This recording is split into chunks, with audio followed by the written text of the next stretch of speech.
Hello, beloveds. Today we are going to be talking about a sticky subject, shame and guilt, weapons of self-punishment. Weapons of self-punishment. Now, I named it that. These are my notes. I brought a lot on here because this is really kind of a sticky subject for many, and it's been coming up for myself, and it's been coming up in the collective. Anytime I start to see patterns happening with my clients, then I want to start doing these live videos and have you come on here and have the conversation with me. Shame and guilt as weapons of self-punishment. Okay, this is going to be a talk about forgiveness, and just letting you know this is a super vulnerable topic, and so if you want to ask any questions, if you want to join in, just put a comment down below. I will try to get to you. I'm also trying to remain focused and in like a really solid, neutral energy. A lot of disclosure is happening in the world, a lot of opinions, a lot of belief systems. And I just want to say, like, wow, it's been an intense eclipse season and a lot of energy in lots of different ways. Lots of attachment energy, lots of clearing needed, lots of energetic attachment density. Hi Marcus, I love you. I will see you soon. Okay. Forgiveness is what's coming up. Forgiveness. So I wrote here, forgiveness of ourselves is really the biggest challenge. Forgiveness of ourselves is really our biggest challenge. We're really afraid that if we forgive ourselves, that we are going to let us off the hook. This keeps coming up with a lot of my clients. It's like, well, I want to stay mad. I want to stay angry. I want to stay in resentment. I don't want to let this go because if I do, this other person's going to get let off the hook. It's not our job or our responsibility to be the holders of people's karma and their journey. Now, I say that with a caveat. Of course, we want to be responsible. We want to be responsible for ourselves, and we want to have people be self-responsible. So what I wanted to say about that is having forgiveness is not excusing bad behavior, but really what forgiveness is for ourselves. It's for ourselves. We need to be forgiving ourselves so that we don't hold on to toxic energies like shame and guilt. And it's one of my teachers that says, shame is a weapon. Shame is a weapon. It's really interesting that she says that. That's Kaira. And I've been saying to people, guilt is how we self-punish. So we want to release these toxic energies from our bodies because these densities, they cause a lot of sickness in our bodies, cancers, right? Holding on to things, disease, patterns, emotional pain, suffering, etc. So forgiving ourselves first and foremost, we do need to create healthy boundaries, of course. Everybody's different. So this is the interesting thing about shame and guilt and forgiveness and boundaries. Everybody on this planet has different perceptions, different realities based on their childhood, their environment, right? And the society that's around them. There's a lot of belief systems and different perceptions, different perspectives. So everybody gives different meaning to different experiences and to life. And we get really caught up in this, like this person believes this and they don't believe what I believe, and we do this right and wrong, good or bad. We shame people, we guilt people because they don't have the same experience as us, and we want to be right. Our ego really, really, really wants to be right. So this is where forgiveness comes in. Not everybody's going to have the same perceptions as you. They didn't have the same experience as you. Everything is unique. We really need to forgive ourselves for holding on to other people's perceptions, personas, and belief systems. Now, forgiveness is really for yourself. Forgiveness is for me. Forgiveness sets me free. This is what Deepak Chopra says. I love that. Forgiveness is for me. It's giving myself the opportunity to let go and to surrender. I wrote here, lies, contempt, deception and illusion, shame and guilt. So when we're not forgiving ourselves, we're punishing ourselves. And it actually goes against the laws of the universe, which I will share in a second. We get really angry at people for their belief systems that aren't our belief systems, and we hold that against ourselves. We start to get that guilt, that punishment. We have the shame that we carry.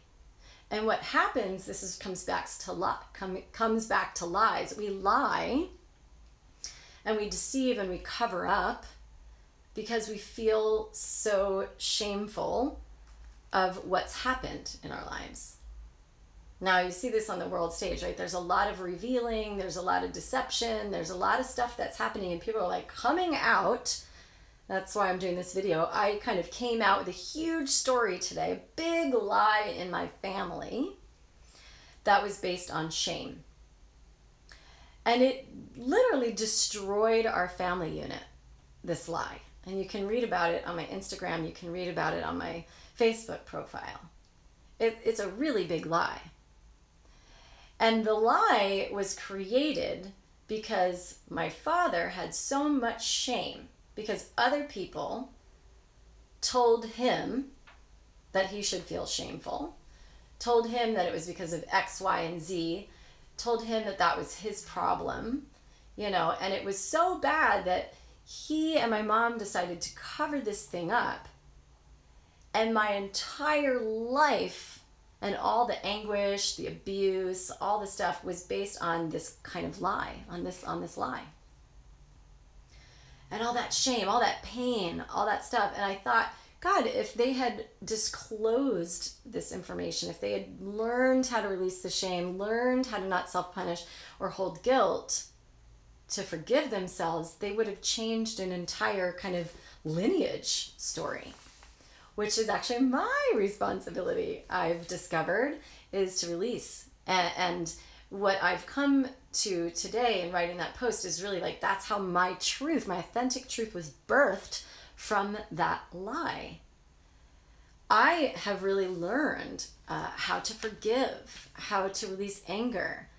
I've acquired amazing tools to forgive myself and to release punishment. And it's always a work in progress. There's always deeper layers. I'm still working on this, right? What I wrote here is we are imperfect. We are perfectly imperfect. Now, this is really important. We are afraid, I wrote here, to let ourselves be excused for certain mistakes that we have created because we think we'll do it again. We think we can't really trust ourselves that we won't do it again. And so in that, what's so ironic is you actually perpetuate the pattern. This is the law of attraction.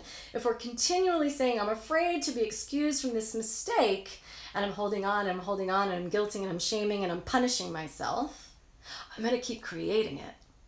It's just going to perpetuate.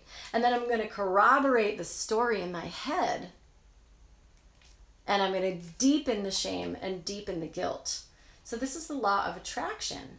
Right? Holding the pattern, holding the density, holding these lower vibrations will continue to bring that story into your life. So I said it keeps us manifesting the wrong situations, or let's say the less better feeling situations. We'll get rid of right and wrong. And we get stuck. We're stuck in this perpetuating pattern. Now what I wrote here is Creator forgives everybody instantly. This is something that we really need to remember. Creator is forgiving people instantly. And you are a creator. You are co-creating your entire experience through your higher self as creator. The higher oversoul is the creator. And it's forgiveness. It's unconditional love. as human beings, like in this kind of egoic 3D structure, to see ourselves and to have these experiences and to learn and to grow and to evolve and to ascend, we have the ego as contrast. It's kind of fascinating. So we get to watch ourselves in this process of separation and not forgiving ourselves and being imperfect. And then we judge ourselves for being imperfect, but we are perfectly imperfect by design, by creator. So, if creator can forgive itself, if we can be neutral, more neutral, then we can recognize that our life is this living laboratory. And I talk about this all the time. Life is a living laboratory. How cool is that? And a laboratory is filled with experiments. And some of them work and some of them don't, and we learn. That's how we learn. This is like scientific knowledge. This is how we learn. We've made grave mistakes and we've learned. And then we fix, or I don't even want to say fix. We find better solutions. We find better solutions. So this is what we're doing every single day. And in the law of attraction, they talk about emotional guidance system. And your emotional guidance system is what's guiding you to help you understand whether something feels good or not. And again, everybody's different. What feels good for me may not feel good for you. What feels good for me in terms of my choices may not be good choices for you. And wow, are we seeing this right now on the world stage, right? Not everybody is going to choose the same thing, because not everybody's emotional guidance system is exactly the same because of their childhood, their traumas, the society they grew up in, the people that were around them, the school that they went to, and the belief systems and perceptions and meaning that we've given things. We have no idea what people's history is and all the laboratory experiments that they've been having in their lives that brought them to this exact moment. So we need to stop judging people so much, including ourselves. If we perpetually are in self-judgment, self-punishment, guilt, and shame, we are weaponizing ourselves. This is not going to create any solution. This is just going to create more fear and more separation. This is real deep. So, like I said, creator forgives, forgives, forgives. Our life is this living laboratory. Our emotional guidance system. What else did I write here? Our higher self is guiding our learning. Our higher self is guiding our... Amen! Sister, hi, sweetheart. Hello, Manai. Thanks, Gigi, for the hearts. Aw. Now, our higher self is guiding our learning. So everything that we create, everything that we're choosing, everything we're experiencing is guided by a higher order of divinity. So we're here to embody that divinity and to understand that it's okay to make mistakes. It is okay to make mistakes. We are learning. And so here's the cycle that I was telling you about earlier. I have so many notes. Forgiveness. Forgiveness equals completion. I'm just dropping a bunch of wisdom bombs here. Forgiveness equals completion. So if you find yourself stuck in a pattern, and this is what I wrote, I make a mistake, guilt and shame myself and self-punish myself. If I don't forgive, then I'm not complete. And guess what's going to happen? Around the wheel we go. Not so fun. We're going to find ourselves stuck in the same situation again. Law of attraction. Like attracts like. Now, if we make a mistake and then we learn and then we forgive ourselves, we take out the shame and the guilt and the self-punishment, then we complete. This is what I'm learning now. So you make a mistake, you learn, you forgive, you complete. And what happens in that is the law, that's the law of the universe right there. Because that's what the creator is doing all the time. It's creating things and it's like, oh, maybe that didn't work. Let's try again. And she just does that, right? Thank you for those hearts. So that's how we release the pattern. And again, I'll encourage you to go to my post from today, the Facebook post. I wrote about this because it's so deep. There's so much shame in particularly my lineage, and I know in many people's lineage, it's like, this is why Kaya Ra calls it a weapon. That's been created through society, through programs, through religions, through what have you, that says, you screwed up, you're a sinner, you're never going to get it right, you're labeled, you're judged, and like, how do you sit in that?